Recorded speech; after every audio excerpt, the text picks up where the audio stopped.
नमस्कार दोस्तों।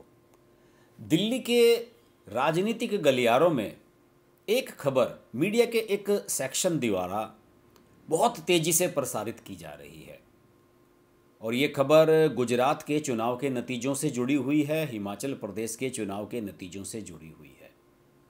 ये खबर है कि बीजेपी के अगले अध्यक्ष कौन होंगे।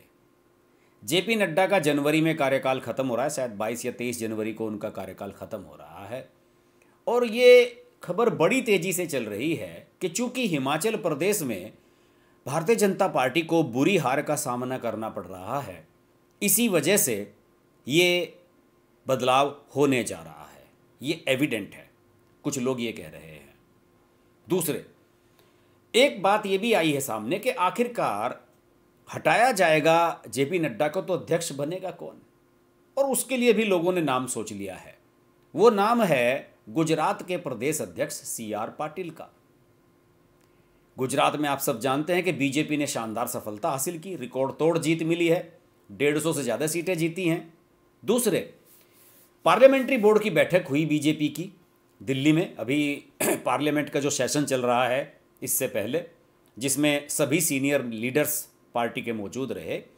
उसमें प्रधानमंत्री नरेंद्र मोदी ने CR पाटिल की इतनी तारीफ कर दी कि लोग हक्के बक्के रह गए कि आखिरकार प्रधानमंत्री को, मोदी जी को हो क्या गया है, CR पाटिल की इतनी तारीफ क्यों कर रहे हैं। खैर कोई बात नहीं, पार्टी का अध्यक्ष है, उसे क्रेडिट देने की तो कोशिश करनी ही चाहिए। हो सकता है कि इसके पीछे प्रधानमंत्री की कोई स्ट्रेटेजी हो। आप सब लोग जानते हैं कि जितने भी प्रदेशों में बीजेपी की सरकारें हैं या कांग्रेस की भी या दूसरे दलों की भी सरकारें हैं, वहाँ पर एक विवाद हमेशा चलता रहता है कि मुख्यमंत्री और प्रदेश अध्यक्ष के बीच में अमूमन बात बनती नहीं है। जैसे योगी आदित्यनाथ और केशव प्रसाद मौर्य के बीच में बात नहीं ठीक ठाक बनती थी। कुछ और भी राज्य हैं जहाँ पर बातचीत ठीक नहीं रहती, प्रदेश अध्यक्ष कुछ सोचते हैं और पार्टी के जो CM होते हैं वो कुछ और सोचते हैं। कर्नाटक में भी इस तरह की बात है, और जगह भी कई ऐसी बात देखने को मिलती हैं कि प्रदेश अध्यक्षों की जो राय है वो CM से नहीं मिलती। शायद प्रधानमंत्री यही मैसेज देना चाहते हो कि नहीं साहब, ऐसा नहीं है कि मुख्यमंत्री के दम पर ही सब कुछ चल रहा है, बल्कि जो संगठन है, पार्टी के जो अध्यक्ष हैं, उनकी भी बहुत बड़ी भूमिका होती है। इसी वजह से शायद उन्होंने गुजरात का उदाहरण देकर दूसरे राज्यों में ये मैसेज देने की कोशिश की। लेकिन जो लोग इस मीटिंग में मौजूद थे, जिसमें गुजरात की जीत का जश्न मनाया गया, वहाँ पर उसमें सभी लोगों ने ये जरूर कहा कि इतनी तारीफ करते हुए हमने मोदी जी को किसी के बारे में नहीं सुना। और उसके बाद मीटिंग में मौजूद जो सांसद थे, बीजेपी के नेता लोग, मंत्री लोग, उनमें से ही किसी ने मीडिया से ये बात कही और फिर उसके बाद मीडिया में ये बात सर्कुलेट होने लगी और एक ओपिनियन बननी शुरू हो गई। कुछ अखबारों ने खबरें भी छाप दी कि CR Patil will be new BJP president after JP Nadda, और ये खबरें बड़ी तेज़ी से चली हैं। मैंने इसे लेकर एक शॉर्ट भी बनाई थी कल अपने दूसरे चैनल पर, हर्ष की बात लाइव पर। उसे बहुत सारे लोगों ने देखा भी है, लेकिन मुझ पर, मेरे पास कुछ लोगों के संदेश भी आए, उन्होंने मुझे मैसेज किए, कुछ लोगों के व्हाट्सएप पर मेरे मैसेज आए। उन्होंने मेरे से कहा कि भाई हर्ष जी, इस पर शॉर्ट से बात नहीं बनेगी, जरा इसे खुलकर डिफाइन कीजिए। तो मैं खुलकर डिफाइन कर रहा हूँ और एक लाइन में अगर मैं बात कहना चाहूँ तो जेपी नड्डा अध्यक्ष पद से नहीं हटने जा रहे हैं, आप तय मान लीजिए। जेपी नड्डा लोकसभा चुनाव तक अध्यक्ष बने रहेंगे बीजेपी के। CR पाटिल को गुजरात से बाहर जानता कौन है, आप बताइए। जेपी नड्डा पार्टी के महामंत्री भी रहे हैं, दिल्ली में जो पार्टी का हेड ऑफिस है वहाँ पर ऑफिस का भी काम देखा है उन्होंने, ऑफिस के प्रभारी भी रहे हैं, दिल्ली का सारा मीडिया उन्हें जानता है। लेकिन CR पाटिल को गुजरात से बाहर कौन जानता है? कैसे एक आदमी सारे देश को संचालित कर सकता है जो कभी गुजरात से बाहर राजनीति जिसने नहीं की है? हो सकता है कि CR पाटिल को अध्यक्ष बनाने से पड़ोसी का जो स्टेट है महाराष्ट्र, हो सकता है उसकी राजनीति पर उनका प्रभाव पड़ जाए। वहाँ मिलता जुलता स्टेट है, हो सकता है कि राजस्थान के चुनाव पर उसका कुछ प्रभाव पड़ जाए। लेकिन पूरे देश में जिस तरीके से जेपी नड्डा पिछले 2-3 साल में घूमे हैं, चाहे वो नॉर्थ ईस्ट हो, नागालैंड हो, पता नहीं कहाँ कहाँ सभाएं करके आए हैं, हैदराबाद में, तमिलनाडु में, कहाँ नहीं गए हैं। तो जेपी नड्डा अब रग रग से वाकिफ़ हो गए हैं और पिछले 3-4 साल में जेपी नड्डा ने, जिसे कहते हैं ना कि खोद कर डाल दिया है पूरे देश को, वो पूरी छोटी छोटी बारीकियों से वाकिफ़ हो चुके हैं कि किस प्रदेश में हमारी पार्टी कैसे फंक्शन कर रही है, कहाँ पर क्या मुद्दे हैं, कहाँ कौन किसके खिलाफ है, क्या चीज़ें हैं, वो सब उनके दिमाग में अब सेट हो चुकी हैं। तो नरेंद्र मोदी नहीं चाहेंगे कि 1 साल के बाद जब चुनाव हो, 2024 का लोकसभा चुनाव, तो उनके साथ एक ऐसा अध्यक्ष हो जिसे ग्रास रूट लेवल की जानकारी नहीं है।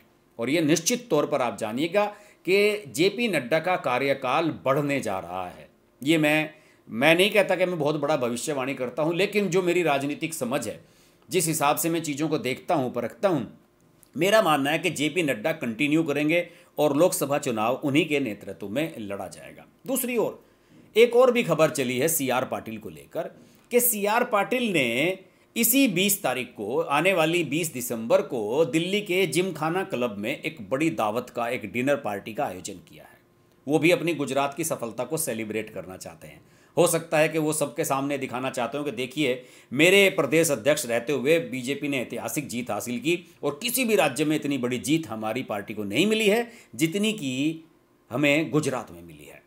और बताया जाता है कि सीआर पाटिल इसके लिए पर्सनली लोगों को फ़ोन कर रहे हैं। बीजेपी के सांसदों को फ़ोन गए हैं, कई केंद्रीय मंत्रियों को भी फ़ोन गए हैं, इवन जो एनडीए के एलाइज हैं, यानी कि जो एनडीए का पार्ट हैं दूसरे दल, उनके नेताओं को भी सीआर पाटिल ने फ़ोन किए हैं और उन्हें बुलाया है कि आप आइए डिनर पार्टी में। और उसमें जो मेन गेस्ट रहने जा रहे हैं, जानते हैं कौन है? प्रधानमंत्री नरेंद्र मोदी खुद। नरेंद्र मोदी ने, बताया जाता है कि उनका बुलावा स्वीकार कर लिया है। नरेंद्र मोदी गुजरात से हैं, गुजरात की जीत को सेलिब्रेट करने में पीछे नहीं हटेंगे। लेकिन नरेंद्र मोदी ये मैसेज भी नहीं देना चाहेंगे कि भारतीय जनता पार्टी गुजरात के चंद गिने चुने लोगों के द्वारा संचालित पार्टी है। अभी पार्टी में किसकी चल रही है आप बताइए, नरेंद्र मोदी या अमित शाह? और अगर अध्यक्ष भी गुजरात से बना दिया गया तो फिर तो दूसरे दलों के पास भी ये कहने का मौका होगा कि यार ये गुजरातियों की पार्टी है, गुजरातियों की सुनी जाती है, यहाँ दूसरे तो राज्यों का रिप्रेजेंटेशन ही नहीं है। इसी वजह से मुझे लगता है कि सीआर पाटिल के चांसेस अभी हैं नहीं। इसके अलावा केंद्र में देखिए, मनसुख मांडविया जो केंद्रीय स्वास्थ्य मंत्री हैं, उनकी भी अच्छी खासी पोजीशन बन चुकी है। तो मुझे नहीं लगता कि नरेंद्र मोदी कोई ऐसा रिस्क उठाएंगे कि उन पर उंगली उठाई जाए। फिर लोकसभा चुनाव से 1 साल पहले अध्यक्ष बदलना, यानी कि उनके लिए जीरो से सारा ग्राउंड वर्क शुरू होगा। सीआर पाटिल अगर अध्यक्ष बनाए जाते हैं या कोई और बनाया जाता है तो उसके लिए जीरो से सारा ग्राउंड वर्क शुरू होगा। उसे पहले पूरा भारत घूमना होगा, हर प्रदेश में, इवन ये भी जानना पड़ेगा कहाँ कौन हमारे नेता हैं, किनके साथ हमारी क्या डीलिंग हुई है। अब जेपी नड्डा तो 3-4 साल से सारा काम देख रहे हैं। उन्हें पता है कि नागालैंड के फला आदमी को हमने ये वादा किया था, या कर्नाटक में फला नेता हमारी पार्टी में शामिल हुआ, मुझसे प्रॉमिस ये है, तेलंगाना में फला विधायक से हमारी बात चल रही है, या फला सांसद हमारी तरफ आना चाहता है, तो उससे हमारी क्या डीलिंग हो चुकी है, कहाँ तक बात बढ़ चुकी है। तो मुझे नहीं लगता कि लोकसभा चुनाव से इतना समय पहले जेपी नड्डा को बदला जाएगा। हालांकि जेपी नड्डा के खिलाफ एक बड़ी लॉबी है जो ये दिखाना चाहती है कि जेपी नड्डा और अनुराग ठाकुर का जो आपसी विवाद है उसकी वजह से हिमाचल प्रदेश बीजेपी हारी है। लेकिन बीजेपी को पता है कि यहाँ से सिर्फ 4 सांसद मिलने हैं हिमाचल प्रदेश से। कोई बात नहीं, राज्य में सरकार हार गई, 5 साल बाद फिर से सरकार आ जाएगी। लेकिन लोकसभा चुनाव पर उनका फोकस है और केवल 4 लोकसभा सीटों वाले प्रदेश की जिम्मेदारी का एक, उसकी हार का एक, क्या कहना चाहिए, कि ठप्पा लगाकर आप अपने राष्ट्रीय अध्यक्ष को कम से कम नहीं हटा सकते हैं। हो सकता है अनुराग ठाकुर के खिलाफ कुछ एक्शन हो, अनुराग ठाकुर को लेकर कुछ पॉलिसी बने, लेकिन मुझे नहीं लगता कि पार्टी इस बात को और ज़्यादा बढ़ाना चाहेगी। पार्टी ये चाहेगी कि ये दोनों लोग इस हार से सबक लें, आपस में बैठें, बात करें और आगे के लिए मूव ऑन कर जाएं। देखते हैं क्या होता है, जेपी नड्डा को कार्यकाल आगे मिलता है या नहीं, कोई नया अध्यक्ष बनता है नहीं। लेकिन मेरी अपनी ओपिनियन जो है, इस पॉलिटिकल पॉइंट शो में मैं जो चीज़ें बताता हूँ वो बहुत ही कन्विक्शन के साथ मैं बातें कहता हूँ, और मुझे जो लगता है कि मुझे सही लग रही हैं चीज़ें, जो माहौल बन रहा है उसके हिसाब से मैं ये बातें कहता हूँ। तो मुझे लगता है कि JP Nadda is going to be continue, मुझे लगता है कि वो कंटिन्यू करेंगे और लोकसभा चुनाव उन्हीं के नेतृत्व में लड़ा जाएगा। हो सकता है लोकसभा चुनाव के कुछ बदलाव हो, बात अभी दूर की बात है, लेकिन फिलहाल मुझे नहीं लगता कि जेपी नड्डा के लिए कोई खतरा है। ये वीडियो आपको कैसा लगा जरूर बताइए, कमेंट के माध्यम से फीडबैक दीजिए। वीडियो अच्छा लगे तो लाइक कीजिए, शेयर कीजिए, चैनल को सब्सक्राइब कीजिए, नोटिफिकेशन के लिए बेल आइकन जरूर प्रेस कीजिए और जुड़े रहिए इस चैनल के साथ, क्योंकि यहाँ पर मज़ेदार बातें होती रहती हैं इसी तरह की, और बिल्कुल अलग तरह का पॉलिटिकल जो एनालिसिस है मेरे इस चैनल पर आता है। अगले वीडियो में आपसे फिर मिलेंगे। नमस्कार।